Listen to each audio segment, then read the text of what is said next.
சட்டசபை பொதுத் தேர்தல் நெருங்குவதை ஒட்டி ஒரு பக்கம் அதிமுக பொதுச் செயலாளர் ஜெயலலிதா மனுக்கள் பெறுவதை ஆரம்பிக்க, மக்களை நோக்கி மாநகராட்சி என்ற பெயரில் சென்னை மேயர் சுப்பிரமணியனும் மனுக்கள் பெற துவங்கியுள்ளார். சென்னை சைதாப்பேட்டையில் நடந்த இந்த முகாமில் மனுக்கள் பெற்ற கையோடு உடனடியாக அவற்றின் மீது நடவடிக்கை எடுக்கப்பட்டது ஹைலைட்டான விஷயம். இந்நிகழ்ச்சி குறைகளை கேட்பது மட்டுமல்ல, குறைகளை தீர்ப்பதற்கான ஒரு நல்ல முயற்சி என்று அவர் தெரிவித்தார்.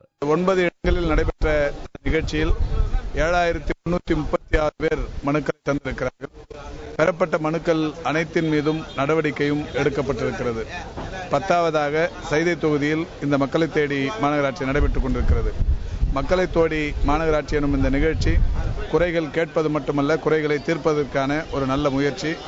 இந்த முகாமில் குடிநீர் தட்டுப்பாடு, கழிவுநீர் பிரச்சனை, பொது சுகாதாரம், வீட்டு வரி, மின்சாரம், நுகர்பொருள், முதியோர் பென்ஷன் போன்ற குறைகளை தீர்க்க மக்கள் மனு கொடுத்தனர். முதியோர் பென்ஷனுக்காக அப்ளை பண்ணோம். அவரே கூடிய சீக்கிரத்தில் உங்களுக்கு முதியோர் பென்ஷன் வந்துடும் அறிவிச்சிருக்காரு. அவரே வந்து தெரிவித்திருக்காரு. நாங்கள் மக்களை தேடி இதுக்காக வந்திருக்கோம். அப்ளிகேஷனுக்காக, முதியோர் பென்ஷனுக்காக கேட்டிருந்தோம் மேயரை. முன்னெல்லாம் மேயரை நாங்கள் தேடி போவோம்.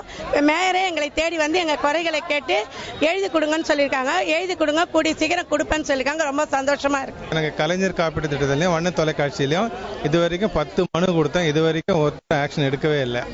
அதனால இந்த மக்களை தேடியில மேயர் சுப்பிரமணியம் வந்திருக்கான்னு கேள்விப்பட்டேன். நான் உடனே நேரில் வந்து 2த்துக்கும் மனு கொடுத்திருக்கிறேன். இந்த மனுக்களை சம்பந்தப்பட்ட அதிகாரிகள் பரிசீலனை செய்து கம்ப்யூட்டரில் பதிவு செய்து உடனடியாக தீர்த்து வைத்தனர். சாலைகளில் உள்ள இடர்பாடுகளை நீக்கிடவும், தெருநாய்களை பிடித்திடவும் வாகனங்கள் தயார் நிலையில் வைத்திருந்தனர். தேர்தல் நெருங்குவதற்கான அறிகுறிகள் இப்போதே பிரகாசமடைந்து விட்டன. எப்படியோ மக்களுக்கு நல்லது நடந்தால் சரிதான்.